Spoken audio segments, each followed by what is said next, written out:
बिल्ली कैसे बोलती है? बोलता है भू। गग्गा कैसे बोलती है? और भैंस कैसे बोलती है? और गधा कैसे बोलता है?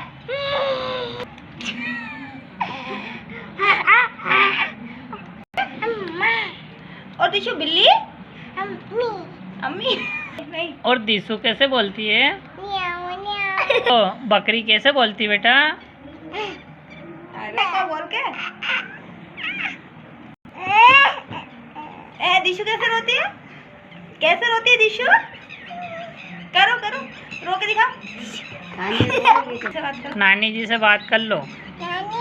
हेलो